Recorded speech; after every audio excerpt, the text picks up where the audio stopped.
parçayı sponsorumuz ve destekçimiz Mehmet Kapal Bey'e armağan ediyoruz. Teşekkür ediyoruz Mehmet Bey. Evet, Ayşem diyoruz. Söz müzik 43 Volüm Erdal.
Akşam oldu Kütahya'da, Ayşem sen yoksun yanımda.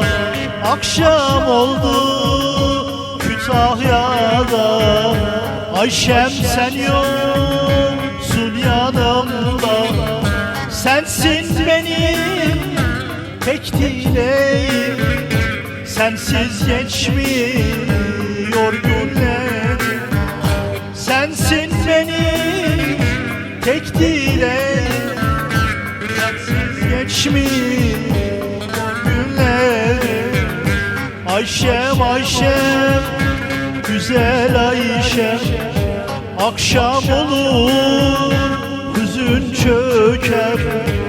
Ayşem Ayşem, güzel Ayşem, akşam olur hüzün çöker. İmkansız olsa da bu aşk, unutamadım seni ben.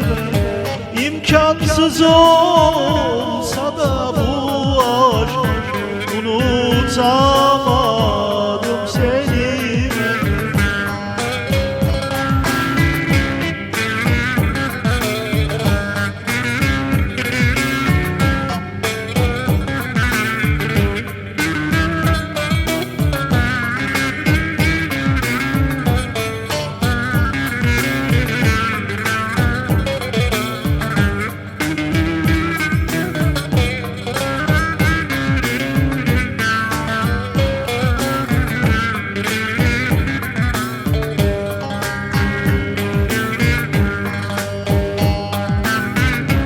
İnan senden başkasını sevemedim güzel Ayşem.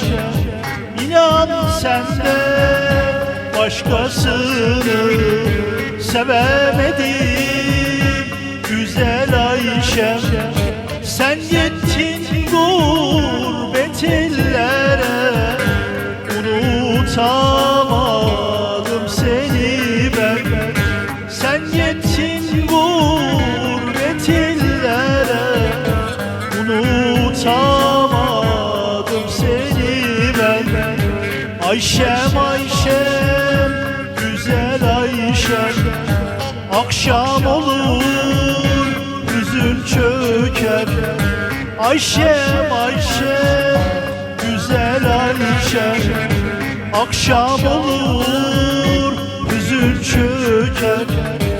İmkansız olsa da bu aşk, unutamadım seni ben.